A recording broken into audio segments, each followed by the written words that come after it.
नमस्कार, जोहार, सत श्री अकाल। एग्जाम फाइटर नंबर 1 पे आप सभी का बहुत बहुत स्वागत है। और जैसा आप देख पा रहे होंगे थंबनेल पे ही लगा हुआ है, एक बुरी खबर है। जी हाँ, बैड न्यूज है। और बैड न्यूज कहाँ से आई है? हमारे पड़ोसी मुल्क बांग्लादेश से। जिस प्रकार आप जहाँ रहते हैं ना, अगर आपके पड़ोस का माहौल अच्छा नहीं हो, है ना, आपके पड़ोसी अगर अच्छे नहीं हो, उनकी स्थिति खराब हो, आप पे भी प्रभाव पड़ता है ना। जब बगल में आप देखेंगे दो, एक परिवार है और अगर मियाँ बीवी में नोक झोंक चलता है ना, अगर दोनों में मारपीट की नौबत आ जाती है, तो बीवी या आजकल कभी कभी हस्बैंड भी, है ना, भागकर दूसरे के घरों में छिप जाते हैं, भागकर दूसरे के घरों में छिप जाते हैं पड़ोसी मुल्क में। वही हाल हुआ है अभी बांग्लादेश का। बांग्लादेश की जो पीएम है शेख हसीना जी, वो भागकर कहाँ आ गई है? भारत। हालांकि भारत सरकार ने आधिकारिक पुष्टि नहीं की है, लेकिन ये सभी न्यूज चैनलों पे चल पड़ा है कि उनका जो प्लेन आया, चार्टर्ड प्लेन, वो इंडिया की ओर आया और इंडिया में वो लैंड कर चुकी है। हालांकि आधिकारिक पुष्टि अभी नहीं हुई सरकार की तरफ से। तो ये इतना बड़ा जो विवाद हुआ, और आप कुछ दिनों से जान रहे थे कि वहां आरक्षण को लेकर विवाद हो रहा है, और इंडिया में भी आरक्षण एक बहुत बड़ा सेंसिटिव इशू है। और इसीलिए अभी हाल ही में मोदी सरकार की जो सीटें कम आई, इसमें भी सबसे बड़ा जो मुद्दा माना गया कि अब की बार 400 पार, जो उनका नारा था, उसका मुख्य मकसद था कि वो संविधान को बदल देंगे, आरक्षण को खत्म कर देंगे। इसीलिए सरकार को इसका खामियाजा भुगतना पड़ा। इस प्रकार की बातें आई। हर समय जब भी आरक्षण का मुद्दा इंडिया में भी आता है, मामला काफी गर्म हो जाता है। तो हमारा पड़ोसी मुल्क बांग्लादेश इसका ध्वंस झेल रहा है और बहुत भारी कीमत उनको चुकानी पड़ी है। और देश में फिर से सैन्य तख्ता पलट हो गया है ना। जब हमारे पड़ोसी मुल्क में, नेपाल में अच्छी सरकारें नहीं रहेगी, वहां सैन्य तख्ता पलट होगा, पाकिस्तान में सैन्य तख्ता पलट होगा, आपका बर्मा में सैन्य तख्ता पलट होगा, आपका बांग्लादेश में सैन्य तख्ता पलट होगा, तो क्या हम लोग अच्छे से रह पाएंगे? आपके पड़ोस में जो जितने भी घर हैं, मान लो जहाँ रहते हैं, आस पास में सभी परिवारों की स्थिति खराब हो, हर समय उनके परिवार में नोक झोंक, लड़ाई झगड़े होते रहे, तो क्या आप ध्यान लगाकर कंसंट्रेशन के साथ अपने काम को कर पाएंगे? क्या नहीं कर पाएंगे। तो वही हाल अभी इंडिया का भी है। तो भारत के लिए भी ये बहुत ही महत्वपूर्ण और सोचनीय कदम है। और जब किसी एक मुद्दे को लेकर एक देश में आंदोलन होता है ना, उसका इम्पैक्ट आजकल सोशल मीडिया का जमाना है, पूरे वर्ल्ड में फैल जाता है ना, वो बातें पूरे वर्ल्ड में फैल जाती है। क्या भारत में भी आरक्षण के काफी लोग विरोधी हैं? तो क्या उन लोगों को इनसे, यहाँ बांग्लादेश वाला इशू से कुछ प्रोत्साहन मिलेगा, या भारत में भी उस प्रकार की कुछ गतिविधियां आरंभ हो जाएगी? क्या यहाँ भी आंदोलन होना स्टार्ट हो जाएगा? देखिए, किसान आंदोलन भी इंडिया में हुआ, बहुत छोटा आंदोलन था, सरकार ने उसको आसानी से नहीं लिया, है ना, सरकार ने उसे काफी गंभीरता से नहीं लिया, और अंततः सरकार को झुकना पड़ा था ना। इसीलिए जब कोई आंदोलन बड़ा हो जाता है तो सरकार को भी झुकना पड़ता है। अभी बांग्लादेश इसका ताजा उदाहरण है। और ऐसी वैसी पीएम नहीं है ना, ये राजशाही खानदान की है, और इनके पूर्वज प्रधानमंत्री बनते आ रहे हैं, इसके पिताजी से लेकर, और ये वर्तमान में 5वीं बार बांग्लादेश की प्रधानमंत्री बनी थी, और उसको सत्ता छोड़कर, छुप कर भागना पड़ रहा है। इस प्रकार का प्रोटेस्ट वहां पे चल रहा है। तो यहाँ पे सारे पॉइंट्स आप पढ़ पा रहे होंगे मैंने क्या डाला है। ये बैड न्यूज है, बुरी खबर है। कैसे बैड न्यूज है? हमारे से पड़ोसी मुल्क की स्थिति खराब रहेगी तो हम लोग भी अच्छे नहीं रह पाएंगे। और इसीलिए मैंने आज का सेशन इस पर डाला है। और ये सेशन इसलिए डाला है क्योंकि हम लोग डेली अपने प्रिपरेशन तो कर ही रहे हैं, चाहे वो जेटेट हो, चाहे बैट हो, चाहे यूजीसी नेट हो, या असिस्टेंट प्रोफेसर की प्रिपरेशन हम लोग डेली कर रहे हैं। लेकिन इन सब मुद्दों को भी हम लोग एज ए अवेयर पब्लिक नहीं छोड़ सकते हैं। इन सब का डिस्कशन होना चाहिए और आपको इसके बारे में जाननी चाहिए। ठीक है, तो चलिए इसको स्टार्ट करते हैं। और ये बैड न्यूज या बुरी खबर है इंडिया के लिए, क्योंकि हमारा पड़ोसी मुल्क में ऐसा अत्यंत तक होगा, इसका प्रभाव इंडिया पे भी निश्चित रूप से पड़ेगा, चाहे वो जिस रूप में पड़े, अभी तत्काल पड़े या कुछ दिनों के बाद पड़े, इसका प्रभाव यहाँ पर पड़ना तय है। तो किस किस मामले में प्रभाव पड़ सकता है, इसके बारे में बात करते हैं। तो बांग्लादेश में सैन्य तख्तापलट हुआ, या समझिए भारत में इसका क्या असर होगा, इसके बारे में जानेंगे हम लोग अभी। भारत में भी अब क्या खत्म हो जाएगा आरक्षण? वहां के सुप्रीम कोर्ट ने आरक्षण को खत्म किया, तो क्या भारत में भी हो जाएगा? पीएम शेख हसीना देश छोड़कर कहां भागी, ये अभी तक क्लियर नहीं है। लेकिन इंडिया में ही है, जहाँ तक अधिकतर चांस है इंडिया में। यह आंदोलन जो हुआ अभी, आरक्षण विरोधी आंदोलन जो हुआ, यह आंदोलन कब हुआ और कैसे शुरू हुआ, इसको डिटेल्स में समझेंगे। बांग्लादेश में आरक्षण की व्यवस्था क्या है, आरक्षण का सिस्टम क्या है, इसको हम लोग डिटेल्स में समझेंगे, क्योंकि यही मेन जड़ है जिसने इस आंदोलन को जन्म दिया। ठीक है, तो सबसे पहले आपको यह समझना होगा यह आंदोलन आखिर हुआ क्यों, यह आंदोलन क्यों हुआ। इसको समझने के लिए आपको देखना होगा बांग्लादेश में आरक्षण का क्या सिस्टम है, क्योंकि आरक्षण के खिलाफ ही ये आंदोलन हुआ है। आरक्षण का जो कोटा है उसको हटाने के लिए आंदोलन हुआ है। तो आरक्षण का कोटा क्या है, आपको इसको पहले समझना होगा। इसलिए आरक्षण के कोटे को हम लोग देखते हैं बांग्लादेश में किस प्रकार का आरक्षण सिस्टम है। तो बांग्लादेश में आरक्षण का सिस्टम क्या है, हम लोग अब इस पर जाते हैं। बांग्लादेश में जो वर्तमान में आरक्षण की व्यवस्था थी, आप उसको इस डायग्राम के माध्यम से देख सकते हैं। स्वजन ये अमर उजाला के माध्यम से मैं आप सभी के बीच शेयर कर रहा हूँ, है ना। स्वजन कहाँ से, अमर उजाला, ये आपका अमर उजाला से मैंने डाटा लिया है और ये बिल्कुल करेंट डाटा है अमर उजाला की तरफ से।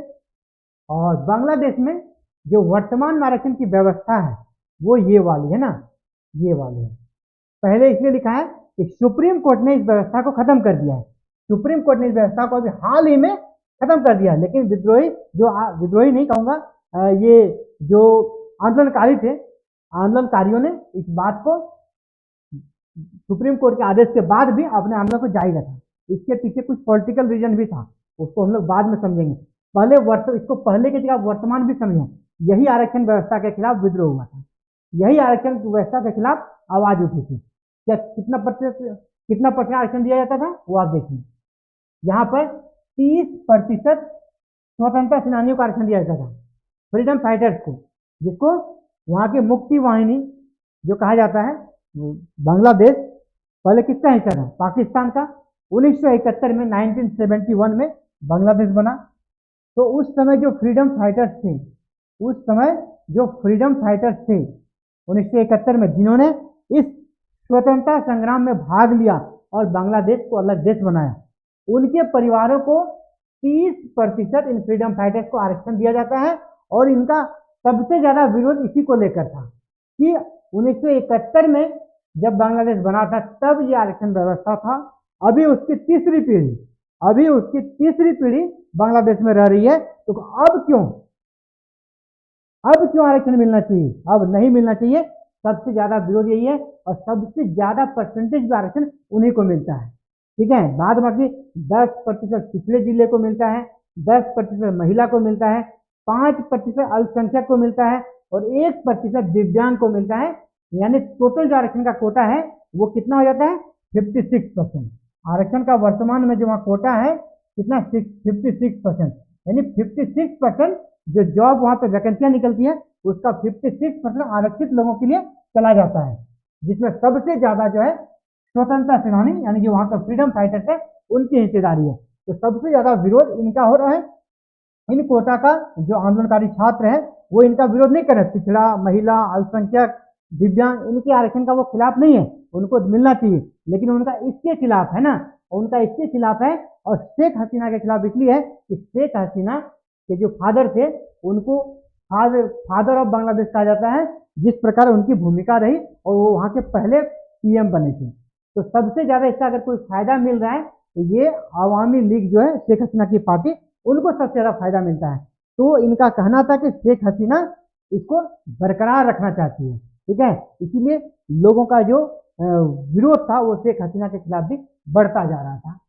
तो 56% सीटें आरक्षित रहती थी और 44% सीटें अनारक्षित अनरिजर्व थी। ठीक है, तो डिमांड यही था ये जो 30% है इसको खत्म किया जाए। और ये 5 जून से ही वहां पे विरोध प्रदर्शन हो रहे थे, क्योंकि 5 जून को वहां के जो हाईकोर्ट था ना, वहां के हाईकोर्ट, बांग्लादेश का जो हाईकोर्ट है, उनके द्वारा एक निर्णय लिया गया। कब, 5 जून को, 5/6/2024 को एक निर्णय दिया गया। और क्या निर्णय दिया गया कि यह व्यवस्था रहेगी, यह व्यवस्था कायम रहेगी। आरक्षण की व्यवस्था उन्होंने सही ठहराया उसमें, किसने, हाईकोर्ट ने, 5 जून को। इसके बाद यह विरोध प्रदर्शन आरंभ हो गया। पहले क्या हुआ था, सन 2018 में, फ्लैशबैक चलते हैं, 2018 में भी इसी प्रकार का आंदोलन हुआ था। 2018 में उस समय इस व्यवस्था को खत्म कर दिया गया था। ये जो 30% आरक्षण की व्यवस्था है, इसे कब खत्म किया गया था? 2018 में इसे खत्म कर दिया गया था। लेकिन हाईकोर्ट गए, लोग हाईकोर्ट गए और फिर 5 जून को वहां की हाईकोर्ट ने कहा नहीं, आरक्षण की व्यवस्था रहेगी।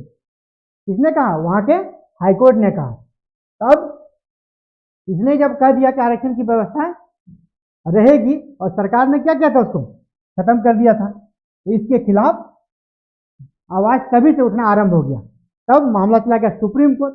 तो सुप्रीम कोर्ट ने फिलहाल क्या किया, उसे 4 हफ्ते के लिए स्टे लगा दिया। नहीं, हाईकोर्ट का आदेश अभी निलंबित रहेगा, आरक्षण व्यवस्था जिन्होंने कहा था कायम रहेगी, उसे फिलहाल स्थगित कर दिया गया। लेकिन लोग जब एक बार सड़कों पे आ जाते हैं, उनका हुजूम चल पड़ता है, तो वो रुकता नहीं है। अंततः सुप्रीम कोर्ट ने ही जो इस प्रकार पूरे लगभग 300 लोग मारे गए, जिस प्रकार इस बृहद पैमाने पर जो हिंसक घटनाएं हुई, इसके बाद सुप्रीम कोर्ट ने क्या किया, सभी प्रकार के आरक्षण को खत्म कर दिया, सभी प्रकार के आरक्षण को खत्म कर दिया। और यहाँ देखिए 93% सीटें क्या हो गई, अनारक्षित हो गई, यानी यूआर कैटेगरी में चली गई। अब तो विद्रोह का कोई कारण नहीं बचता है, जब सुप्रीम कोर्ट ने कह दिया विद्रोह तो नहीं होना चाहिए।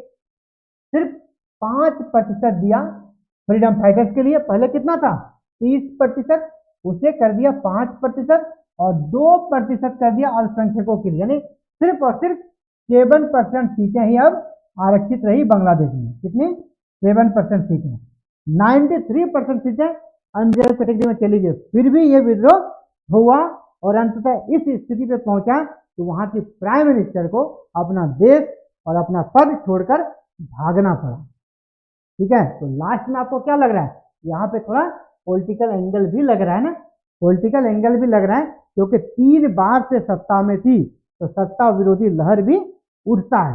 हालांकि इसमें बीच में शेख हसीना ने एक बयान भी दिया था कि जो विद्रोही है, वह जो आंदोलनकारी है, वह देशद्रोही है, आतंकवादी है ना। इसके कारण भी विद्रोह और भड़का। देखिए, अगर आप बड़े पद पे ना, आपको क्या बोलना है, आपके एक एक बात का बहुत बड़ा असर होता है। तो जी हाँ, इसीलिए शेख हसीना के खिलाफ ये भीड़ हो गई और प्रधानमंत्री आवास तक पर उन्होंने कब्जा कर लिया, क्योंकि उन्होंने जो अपना मीडिया को संबोधित किया, ये सारे सेंटेंस का उन्होंने यूज किया था कि जो विद्रोह कर रहे हैं, जो विद्रोही हैं, वो आतंकवादी है। इस प्रकार के वर्ड को उन्होंने यूज किया था।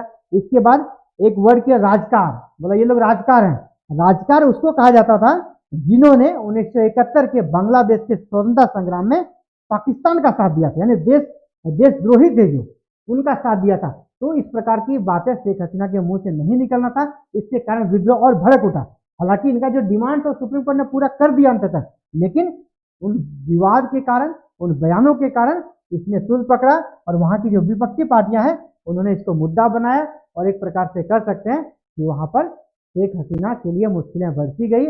और यहाँ तक कि वहाँ के जो चीफ है, कह सकते हैं सेना जनरल है, उन्होंने उनको कहा कि आपके जान को खतरा है, आपको फिलहाल यहाँ से निकल जाना चाहिए, और वो वहाँ से निकल गई। और देखिए, अभी बांग्लादेश आरक्षण व्यवस्था क्या है, इसके बाद हम लोगों ने समझ ही लिया है, हमको इसे अभी फिर से डिटेल्स नहीं जाना है। बांग्लादेश में 44% को मेरिट के लिए रखा गया है, अब ये हालांकि खत्म हो गया है। अब 93, अब 44 के जगह कितना हो गया है, 93 सुप्रीम कोर्ट के आदेश के बाद, सुप्रीम कोर्ट के आदेश के बाद अब वहाँ यूआर कैटेगरी में 93% हो गई है, 93%। लेकिन विद्रोह ही जिस प्रकार हिंसक हो गए थे, जिस प्रकार की घटनाएं वहाँ बढ़ रही थी, और इसके कारण क्या हुआ, जो शेख हसीना वहाँ के पीएम है, उनको देश छोड़ना पड़ा। तो आपने पूरा डिटेल समझा, पूरा डिटेल समझ लिया आपने कि किस प्रकार का आरक्षण व्यवस्था थी और इसका क्या असर हुआ वहाँ पर, और आगे क्या हो सकता है, इसके बारे में हम लोगों ने जाना। अभी फिलहाल वहाँ पर सैन्य व्यवस्था कायम हो गई है ना, सत्ता पलट हो गया हमारे पड़ोसी देश में। तो सभी सवालों का हम लोगों ने जवाब जानने का प्रयास किया और एक अलग सेशन किया हम लोगों ने क्लास से हटकर, क्योंकि ये व्यवस्था हमारे देश से जुड़ा हुआ है ना, पड़ोसी देश में है, मतलब हमारे देश से जुड़ा हुआ है। तो इसलिए इसका डिस्कशन करना चाहिए। एज ए अवेयर पीपल हमें इन सभी चीज़ों के बारे में जानना चाहिए। तो बांग्लादेश में सैन्य तख्ता पलट हो गया, भारत में इसका क्या असर होगा, इसके बारे में हम लोगों ने थोड़ा कम प्रकाश डाला है, इसके बारे में भी जान लेते हैं। अभी शेख हसीना भारत में है ना, तो भारत में इसका क्या प्रभाव होगा। जी हाँ, भारत में जिस प्रकार की मजबूत लोकतांत्रिक व्यवस्था है, यहाँ सैन्य तख्तापलट तो कभी नहीं होगा, नेवर, है ना। और किसी भी विपक्षी पार्टी भी इस प्रकार के यहाँ पे सोच में नहीं रहती है कि सैन्य तख्तापलट यहाँ पे कर देना है, ना ही सैन्य प्रमुख रहते हैं। तो यहाँ पे सैन्य तख्तापलट जैसी स्थिति इंडिया में नहीं हुई है और ना ही होगी, ये गारंटी है। दूसरी, आरक्षण को लेकर ये जो आरक्षण विरोधी जो लोग हैं वो इस पर कुछ आंदोलन वगैरह कर सकते हैं, सरकार को उस पर ध्यान रखना चाहिए और एक सही निर्णय यहाँ पर लेना चाहिए।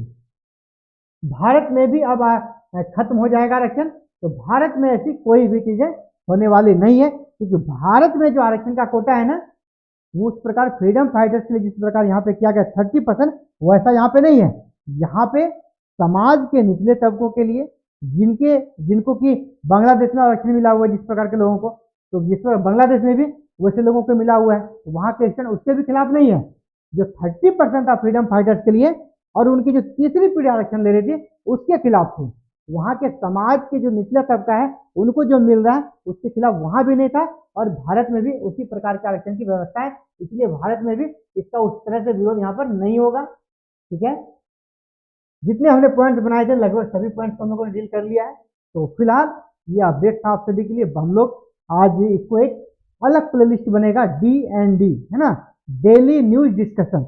एक हम लोग अलग से प्लेलिस्ट बनाएंगे जहाँ डेली न्यूज डिस्कशन करेंगे इवनिंग में, और दिन भर की जो हेडलाइंस है उसको वहाँ पे डिस्कशन करेंगे डिटेल्स में। ये आपका अपकमिंग किसी भी एग्जाम्स में फायदेमंद रहेगा।